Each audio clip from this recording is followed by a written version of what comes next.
On the 30th of November 2022, OpenAI launched ChatGPT, enabling hundreds of millions of people to access the transformative power of generative AI. A technology so powerful that Facebook, Amazon, and Google have invested billions of pounds to catch up. Elon Musk wants all development paused immediately, and Italy even banned it outright. Although they did, of course, later U-turn. Sam Altman, the CEO and one of the founders of OpenAI, is on record as saying, if you think you understand the impact of AI, you do not understand and have yet to be instructed further. If you know that you do not understand, then you truly understand. So what he's saying there is, when you're at this point where you're thinking, I have no idea of the implications of this, then you're in the right place. This moment has created a metaphorical challenge to governments, to organisations, to universities, to institutions, but ultimately to individuals. It throws down the gauntlet to each and every one of us. Disrupt or be disrupted. Change or be forced to change.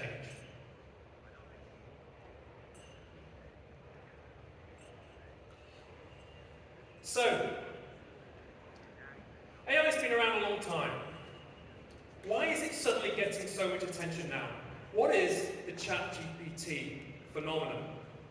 Well, pre the 30th of November 2022, this is how things used to be set out.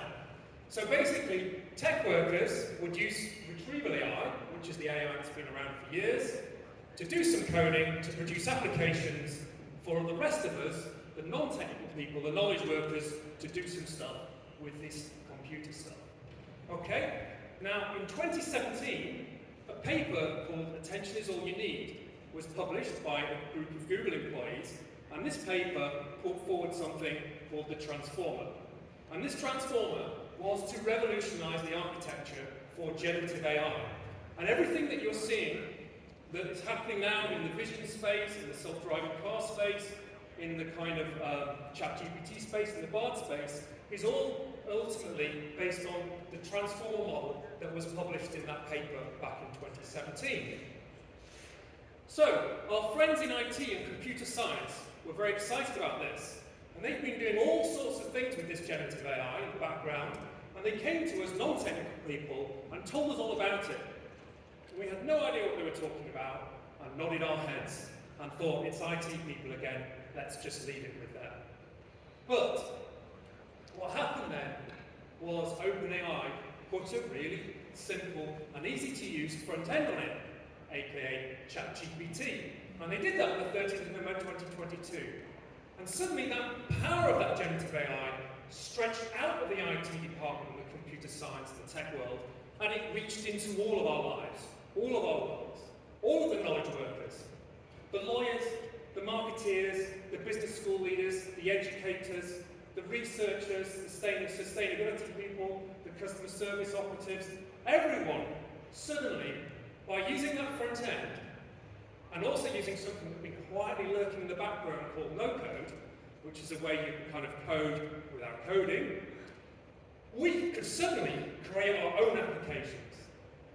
Suddenly, non-technical people, within a space of 24 hours of usage, training, platform, and a little bit of AI literacy, could produce applications of a power that prior to the 30th of November 2022 would have cost millions of pounds to develop, and in fact some of them would have been considered impossible.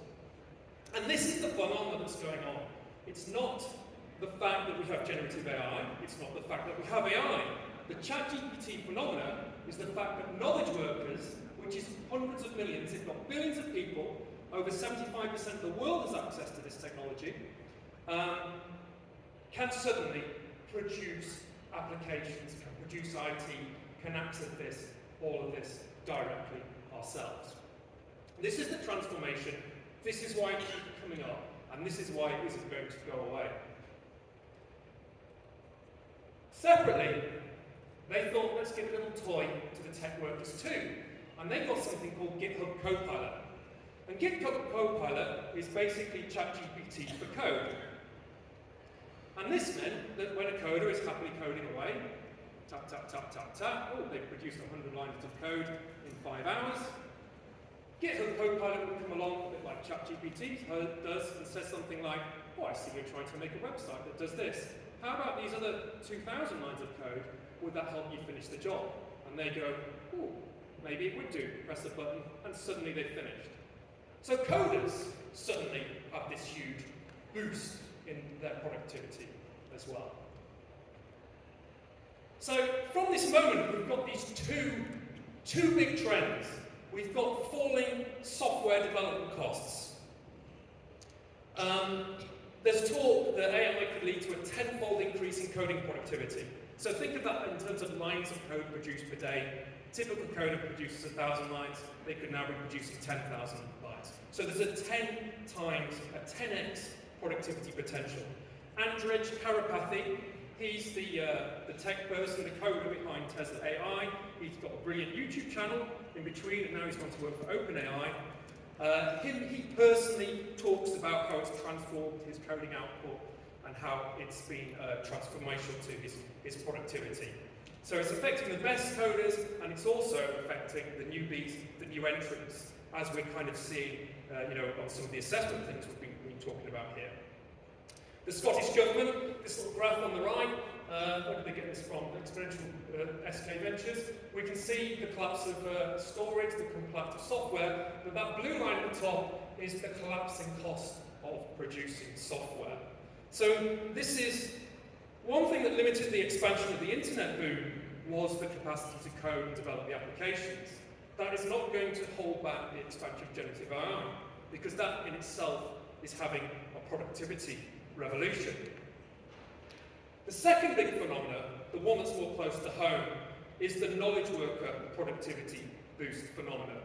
Now, Goldman Sachs have predicted 300 million job losses across AI, the US, and Europe.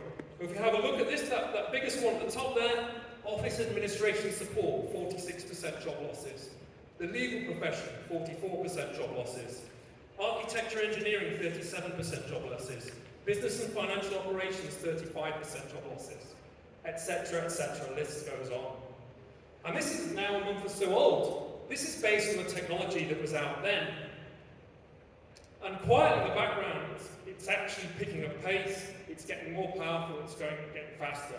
And these, in reality, are possibly an underestimate. And if anything, it's rapidly accelerating. We've seen companies like PricewaterhouseCoopers put £1 billion into accelerating this phenomenon. We're seeing companies like Octopus Energy, that when the ChatGPT API, which is a way that they can connect it into their own computer systems, launched, within 4 weeks of that, they deployed it in customer service, and they were seeing a 46% of all inbound calls to their customer service department were now handled automatically by generative AI, which, if they were so inclined, they could cut their labour by 46%. The CEO of Octopus Energy described generative AI as the freight train that is about to hit the labour market. And most of us have no idea that a freight train is even coming our way. ARK Invest, who do a lot of this kind of research, they have predicted the 4x knowledge worker. They just picked one little example here. This is an image one, I think using Midjourney or Stable Diffusion, which is generative AI for images. To draw those kind of pictures there, you used to take a graphic designer, let's say 5 hours, $150. Today, generative AI does that in 1 minute, cost 8 cents. And we can kind of roll this model out about marketeers producing marketing content, customer service operatives, even producing reviews, literature reviews, strategic analysis, all sorts of things. Suddenly, we're having this huge productivity boost that comes through. Let's just roll this back to first principles for a moment. and get a grip of what this means for knowledge workers, which essentially is our students, it's our graduates, and it's us, and it's our professional services team, and it's all the people working with us and supporting us. If we think we're all knowledge workers, we have inputs. People turn up and say, can you do this? Prepare a lesson, teach these students. We do some stuff, and then we have an output. There's a lesson. Or maybe we're a journalist. Someone says, can you write a story? They do some stuff, and the output's a story. That's how we work at the moment. But what does this 4X knowledge worker look like? Now, everything in blue on this chart is what the AI can do. And it can already do it, and it's just a matter of time of connecting these things into people's roles. And this kind of model applies to all knowledge workers. So there's some kind of, input. From that, the knowledge worker is effectively going to be using, questions, prompts, having a dialogue with the AI to clarify the purpose of that input. Why are we doing this? Is the information correct? What are we trying to achieve? They're going to be clarifying the output. Who is the audience of our output? What format do they want this information in? They're going to be defining the narrative. What is the purpose of their role? How does this all connect together? And by having a dialogue with the AI systems for gathering that context, the content, the analysis, using it to analyze the data, and then looking at who is the audience format? Is it going to be, are we doing 8-year-olds? Are we doing board-level people? Do we want the output format for university professors? Do we want a book? Do we want a page? Do we want a summary? Do we want slides? Do we want video?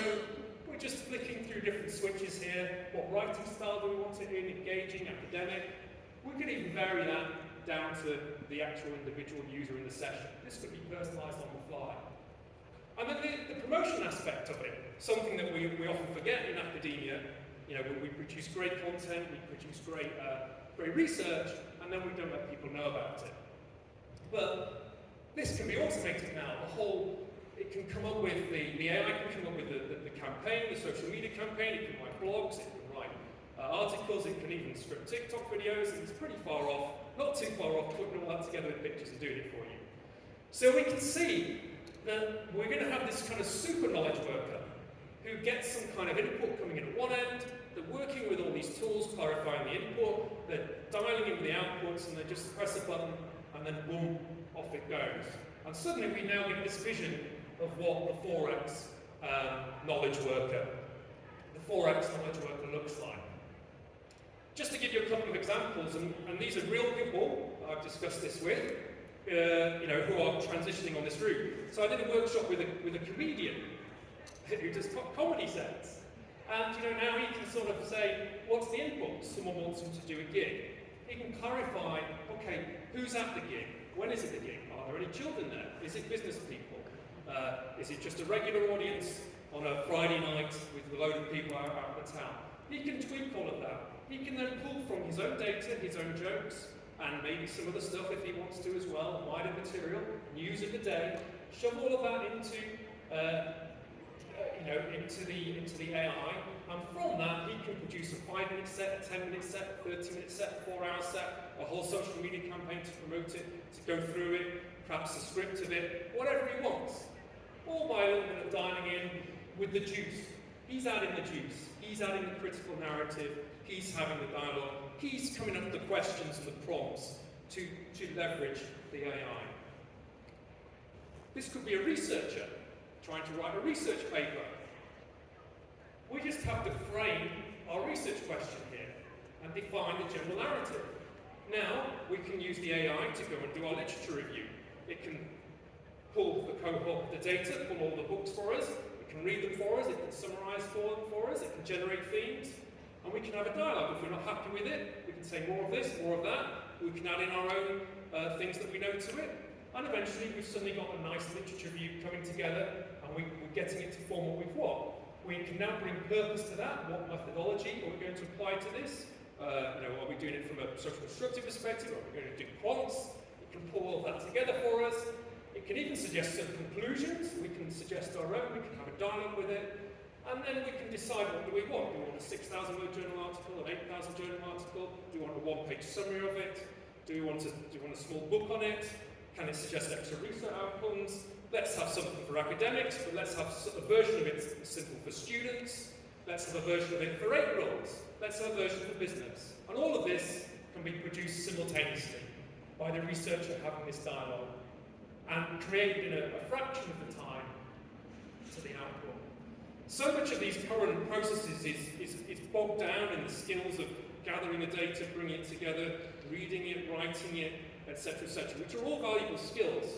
But the core is the juice of the research. It's the new thought. It's the bit that adds the value. And suddenly when you see the researcher empowered with this type of tool, the quality, the quantity can boost up. There's a really good saying that AI is not going to take your jobs. It is the knowledge worker who is fully AI literate and operating this way who will take your job. And I know we're a bit doom and gloom here with jobs going.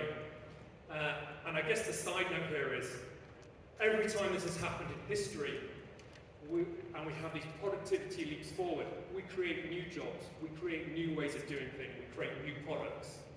So I don't mean to scaremonger in that fact, but the commercial and productive power of this is so great, it will be irresistible. So let's just pause for a moment and really understand what's going on here in terms of what is generative AI.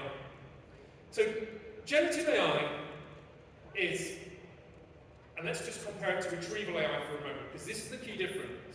Retrieval AI, think Google. There is a user, you type something in, there's a little retrieval algorithm, it heads off to the internet, and all of that data is kind of indexed, it goes and finds the bit of information you want, and it brings it back to you and ranks it in the order that you think you like it. So, key thing is there's loads of data, it's going up there, it's always accurate, it gives the same answer every time. Let's compare this to this model on the far side, the generative AI model. Here, there is no data, it's not looking anything up, it's predictive. You just type an input in, and the AI model tries to guess what you want it to say in the answer. So if you say, for my birthday, I'm going to bake you a blank, the AI model would guess cake, it would probably get right. But every so often it would guess a banana, because it's generative, it's predictive. But at the same time you could say, I would like a 3,000-word essay on the strategic implications of Nike in the macro environment or whatever, and it will pop out a 3,000-word essay, because that's the most likely output that you would want. You make these models, you create them, and basically a generative AI model is a compression algorithm. It's compression. You take all of that data and you train it down. It's bringing it down, it's compressing it. It's the opposite of big data. It's compressing it onto something quite small. How does this work? This is how it works. And the quick and dirty guide for us, remember the transformer from attention is all you need? You take one of those, it's a thing with billions of settings on it, you get a load of training data, and you run that through it 200 billion times. This is training data that hopefully you know is right, but it could be stuff on the internet too. When it's something like the complete works of Shakespeare, it will learn it perfectly. When it's everything on Wikipedia, we know there'll be a few errors in there, but it runs through that automatically 200 billion times. That adjusts all the knobs and dials on the model to set it up with its productivity. Then they put it in front of a load of humans. The humans say, well, I like that answer, I don't like that answer, and they do that a few thousand times. We don't know exactly how much, and they run through all of that, and at the end of it, they end up with this model. And basically, it's the same thing at the beginning, but if you imagine the transform at the beginning, it had all of the billions of dials set to 0, and now at the end, this model has all the dials set to like different settings and things, and then you put your input in, and out pops your output. Now this isn't just how you train language models, this is how you train, this transform-based architecture helps you train vision, it helps you train reinforcement learning, anomaly detection, recommendation models, but also the large language models, of which ChatGPT 3.3 was one, 3.5, GPT-4 is there, Llama is Facebook's version, Bard is Google's version, and Blue is Hugging Face, Amazon Warehouse's version, and Amazon Warehouse are doing something else as well that allows you to kind of deploy separate systems on there as well. Side note, you can import 3,000 words into GPT-4 in the whole prompt and the whole dialogue. One of the things that's going on with the Hugging Face Amazon Warehouse thing is something called Claude Anthropic that has a 75,000 word limit, so you can literally be prompting it with books and getting things to come directly out in the architecture. What does that mean in terms of the impact landscape? What's going on right now? Well, there's 3 phases, and all of this stuff is happening already. These are all in play at the moment. So knowledge workers can access ChatGPT directly. We've all had a bit of a go at that. If you develop your prompt engineering skills, you can get far more out of it than you can if you just type a couple of things in it. Having long dialogues, developing experience, giving it big prompts, like a 1,000-word prompt. I've got one where I give it my CV and tell it what I'm trying to achieve in my career, and then I ask it questions. Because it has the context of what I'm trying to do, it will match that with whatever I feed into it. But you can do that with anything. So that's what I think of as language. That's accessing these large language models directly, the vanilla version.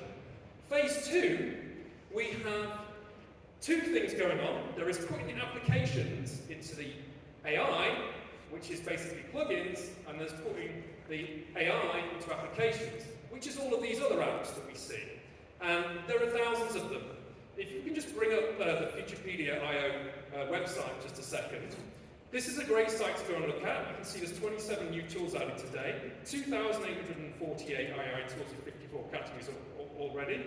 We scroll down the screen a little bit. Each of these are the top trending tools, and there's absolutely thousands of these that are there, and you can go and use them. But essentially what most of these are doing is just acting as a front end to those large language models. And they'll either be calling Bard, they'll either be calling ChatGPT, some of the image-based ones will be calling, I don't know as much about the image-based stuff, but they're calling Mid-Journey and so on.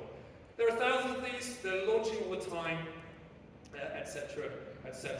If we can just come back to the main slide. So that's what's going on in terms of that format. In B2 at the moment, if you've registered for these things with ChatGPT-4, you have plugins. For those of you who know what Zapier is, that's connected to it. So now you can talk to GPT-4, get it to write you a LinkedIn post, and tell it to post it to LinkedIn, and it will connect and do it. Tell it to put it in a Word document, it will do it. Tell it to email it, it will do it. Tell it to put it in a database, it will do it. Upload a spreadsheet to do it. Get it to do it multiply, it will do it. And phase 3 is completely bizarre, where we have these automated agents, where you give it a direction, like develop a new program for me, and it will put that into the model, develop the schemes of the program, sub-split those into separate tasks. For each of those, fire them into the model, connect them in with Zapier, go through, write all the elements of the program and deliver it, and just produce it like a whole series of little multitasking things automatically for you. And me and my friend have been looking around with that. That's not quite ready for us just to talk to it and do it yet. Still needs a bit of tech skills, but it will be here in a few months, because I've seen pilots of people getting it as slick as the AI route. So let's just have a quick look at Get Cody, Paint Over AI, and Research Buddy app, just to pick 3, if we can just cue this video I made earlier. Hopefully. So this is Get Cody. So what's going on here is people have trained the model with their own data.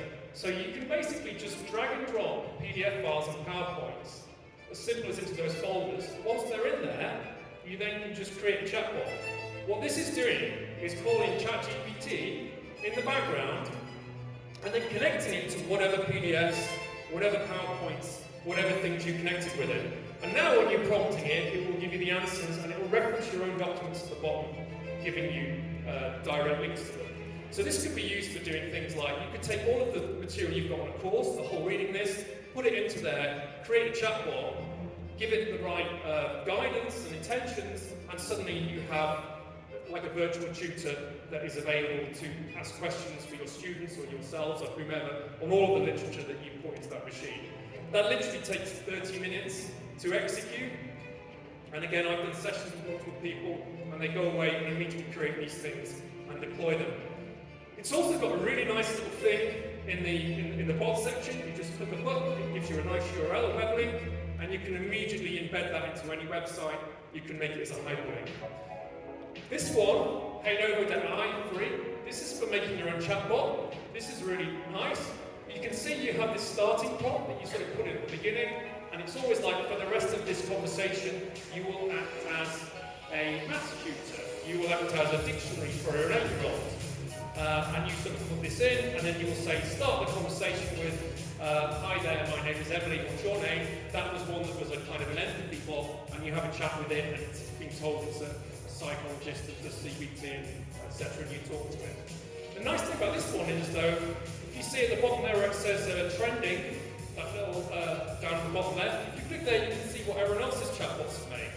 So if you want to get a grip of how to do this technology, you go to Hey Nova Y, you click on trending, go and see what everyone else has made, have a play with it. I particularly like my Kids Buddy one that I made, not biased, and that one is all about doing dictionaries for 8-year-olds, which I made for my son, so it tells you any word in the language of an 8-year-old. And you can see how that all sort of pulls together. Both of those two are free, by the way, so you can try them out straight away. There are paid versions of it, but you get to have a pretty good play around and see how they go. And this last one is an app that me and my friend Dylan made called Research Buddy. And this one produces academic literature reviews from a single prompt. So on this one you can see I prompted it with strategic management, or I'll change your mind. I'm going to do educational drift, closing the gap between the operating environment and education. Okay, and then we press a button, and away it will go. And what it does from that prompt, it calls the ChatGPT multiple times. It produces an initial return that gives you the scope. That scope at the top was a summary of all the papers. It then defines it up into the themes across that literature review question that I put in there. And for each of those, it gave us the Harvard reference, the main conclusion, the summary. And at the bottom, it gives you a summary of the whole thing. And you click a button, you export it to Word, and you've got pretty darn good literature review. Incidentally, on the hallucination side of things, if you do this in a field where there's lots of publications, you'll find it incredibly accurate. If you do it on something like sheep farming in central Manchester, where there are no academic publications, it will literally create something that is very compelling and has all kinds of data about sheep causing accidents in central Manchester and other such things. So you need to be careful with what you're doing. But I found this is fantastic for when I want to research things outside of my own field of expertise. And of course, as academics, we would, before you go and use this, double check that you've not slipped into any hallucination modes. Now, if you'd like to have a go at any of this stuff yourself, you can scan these QR codes. So if you get your phone and scan the Research Buddy app, you can do this now. Just scan that QR code. You can go and have a go at your own literature review. If you are interested in the Hey Nova chatbot, if you scan that QR code and click it, you can have a go at making a chatbot. And if you look at the Get Coding one, that's a chatbot I did earlier. So if you scan the QR code on the Get Coding one, you'll get a pre-made chatbot. It took me about 20 minutes. I took the MMU education policy, cut and pasted it in there, and I put that McKinsey report on AI jobs and created Xander, the MMU chatbot that you can have a conversation with, and it will pull those bits of data as well. So have a little scan of those, have a little fiddle around with them. It might make you set up. They're all free. The last one is just a demo. The Hey Nova one, your own chatbots. Research Buddy, you can do a bit of research. You can do some stuff with that. So I'll just give you all a moment just to have a scan. I think we distribute the slides somewhere at the end, but feel free to have a little play on it, and then ask me some questions in the questions about these things. Okay, so what has all of this got to do with student outcomes?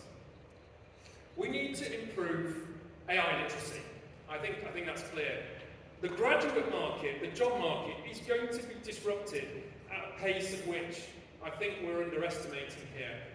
As soon as this technology, at the moment it's disrupted the main tech companies, it's disrupting the VC levels, the management consultants have got hold of it. The next step is we're going to get a disruptor in each vertical who gets this technology and applies it. And when somebody suddenly cuts their operating costs and starts working with Forex knowledge workers, slashes all of their cost base, and then starts using it to enhance the products and improve the value they offer, they're going to completely disrupt that sector. There will be mad panic, and all of these other companies will try and catch up, and the last ones will basically go under, because we don't need 4 times of these existing sectors and markets and industries. So our students, sadly, are going to be graduating into one of the most dynamic and unpredictable and changeable job markets and graduate opportunities in history. And, they need this AI literacy skill.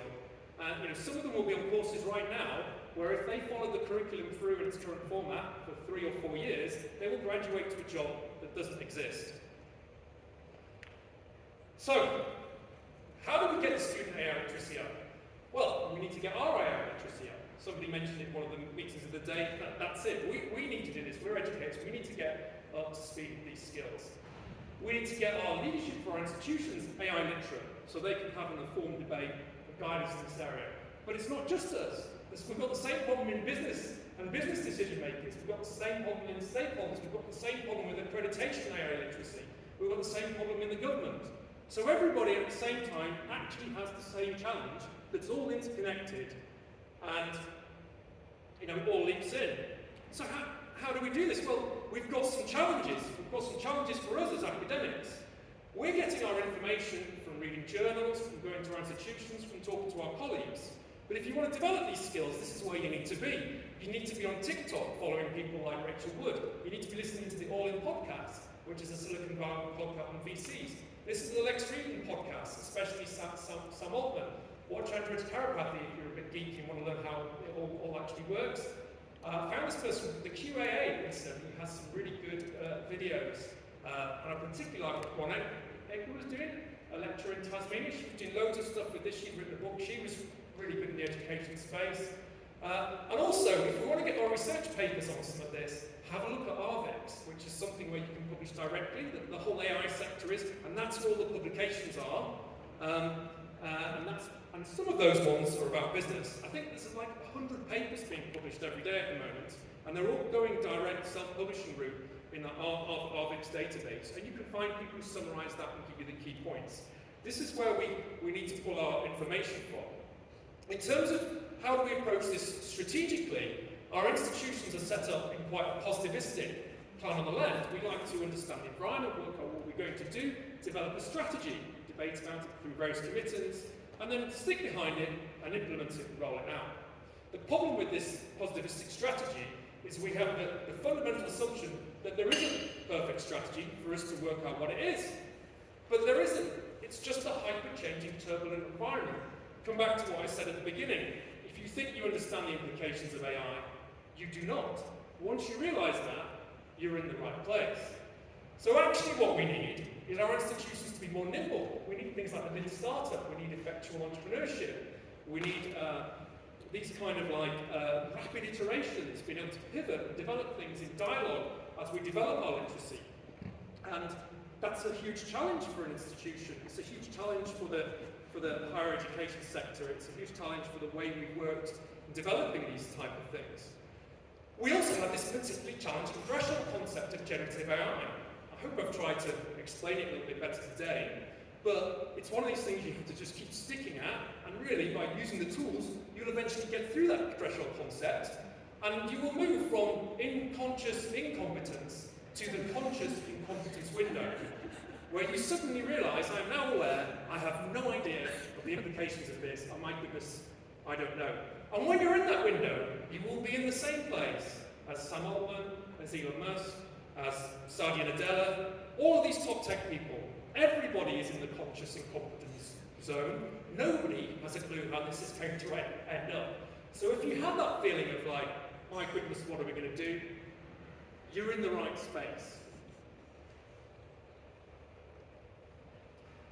As well as that, we have the organisational change issues here. So I've just drawn Cotter. We need to create a sense of urgency. We've got to build a guiding team, we've got to develop a vision, we've got to put all this stuff together. To even start with that sense of urgency, we need to get our own literacy up. And then we can throw in Kubler-Ross. There's going to be shock, there's going to be denial. How do we bring everyone through this journey together and do it very quickly? Because our graduates and our students need us to do that quickly. They're looking to us, there's nobody else to do this. Now, ever since this came out, I've been obsessed with this day and night, watching everything. And through that initial period, I then moved on to running workshops to develop AI literacy and spread the word. And I've done quite a few. So I've done some in my own faculty. I've done some with small business and local business groups. I've done stuff individually. I've done stuff with peer-to-peer networks like Vistage and business owners. Small things for different company boards. I also did, this is a company, Analogs, which is a gas sensing valve company somewhere in Middlesbrough. And we did the whole company, which was like the MD, the board, the staff, the engineers. They opened it up. We had like sort of 40, 50 people there. Went through it. It's like a whole day workshop, getting together all the background and the skills. And in the afternoon, all those apps I've just shown you, they all left that room able to make chatbots, able to train their own chatbots, able to implement this stuff, knowing how to do prompt engineering. And I rang up the MD the next day, and she said, wow, this is amazing. So-and-so's gone off and put all of our technical data onto this thing now, so the sales teams do it. The people who are putting tenders together now have a common platform with a chatbot on it, so rather than the one technical guy who could use it, suddenly all of the operatives can use it as well, and the admin people. The training team were developing something to do something else. Someone was going off with Zapier, automating their inbound emails to automatically do the processes. And you've suddenly got, like, after a workshop, this never normally happens when I do a session or a lecture, 4 or 5 senior people are immediately changing how they work. Immediately. And those productivity benefits are immediate. From all of this, I've come up with paper pending, just working on this at the moment, the Gephi model. For organisations, but it equally works for individuals. It starts with get urgent, and using that reason for change, transition as many of your knowledge workers and leadership team from unconscious incompetence to conscious incompetence. At that moment, people will feel a bit lost and panicky. So we have to make sure they've got access to the tools, we've got to make sure that their jobs feel safe, and we have to sort of guide them in a period of exploration of just building up that AI literacy that really just comes through playing, using and exploring these tools. And from experience, this takes a few months to go on. At that stage, we're ready to start thinking about an organisational strategy. What are we going to do for assessment? How are we going to do this in terms of research? What does this mean for professional services? We have to get the literacy first before we can have a sensible discussion on that. And then we just keep iterating that, and eventually we transform. What can you do immediately? As individuals, I've given you 3 tools. They're free. Go away and play with them, use them, practice with them, use the generic ChatGPT. There's loads of videos on prompt engineering. Watch them. As institutions, you could organise a fail, a festival of AI literacy. In one day, imagine an event, bringing together all of the different faculties, the senior leadership, maybe even the students, maybe even business people, all in one big learning festival, pulling all of this stuff together. In the morning, we're going through some of the stuff I've talked today about the job market, the issues,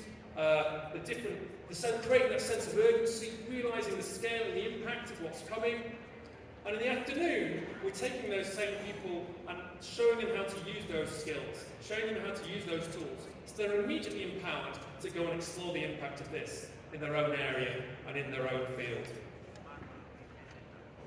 If senior leadership can be involved, fantastic. There's a great analogy in effectuation theory, Sarabarsky, about pilots. If you're flying a plane in normal times, you plan the route, you put it together, you fly the route, you land it. It's very positivist. In a storm, though, what does the pilot do? He reminds the passengers he's there flying the plane. He's with them. It's a storm. He can't control the storm. But what he can do is control, or she can do, is bring in how they fly the plane, focus on what they control, look at the dials. They've got years of experience.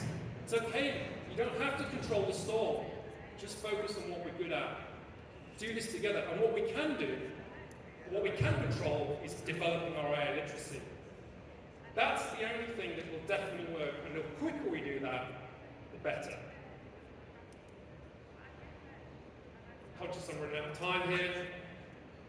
To surmise, 2022 It's generative AI becoming accessible to knowledge workers. That's the phenomena. It's not that AI is new, it's not that it's retrieval AI, it's generative AI becoming accessible to knowledge workers. That's hundreds of millions. That's caused the AI revolution. That's caused this hyper-turbulent and unpredictable environment. We've got this compound and exponential rate of train building up. That gives us the 10x coding productivity. That gives us the transition to a 4x knowledge worker productivity. What can we do about it?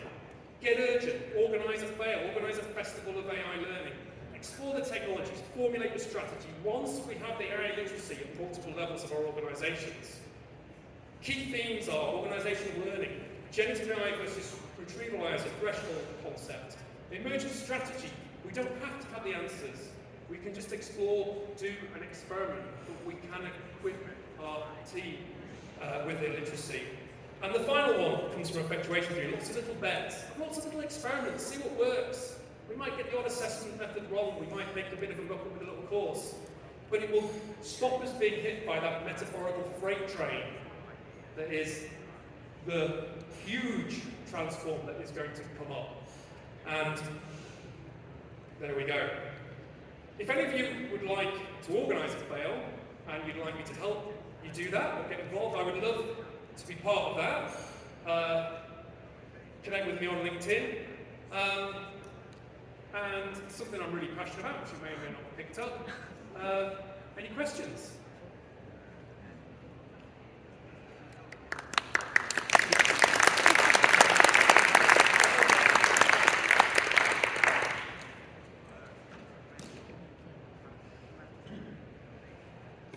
No questions? Too many. Okay. Is that a question back there? Yeah. Yeah. There's no microphone, I'll try to. I popped it in the Q&A there. I was just wondering if you hadn't thought about it, where would you see the value of the human in the university experience moving forward? So again, for me, the answer is I don't know. I will know when all of the humans are AI literate and everyone else adds in their thoughts. And then everyone will then have these meetings and the value of the human will emerge. And I think if we try and guess that too soon, we just stop ourselves getting on with the AI literacy. Because to have that conversation, I think we need to all be AI literate, and then the value of the human will be there. But for sure, there is going to be value, but these 4x product workers don't exist exactly yet. I had kind of asked that question maybe halfway through your talk. I had the question and asked it, and then nearly on your maybe fourth last slide, one of your photos showed the answer. You had your photos of your workshops. Oh yeah? And I just thought that photo on the right hand side, I think it's you with your hand on a student's shoulder. Is that you? Yeah. I just thought, well, there's the human element. So, yeah, I mean, immediately, that's, I think, us with our students, guiding them, but perhaps initially it's us with ourselves and our team supporting each other through a stressful transition, and eventually, hopefully, that's us with our students, yeah. Any other questions? Go on, yeah?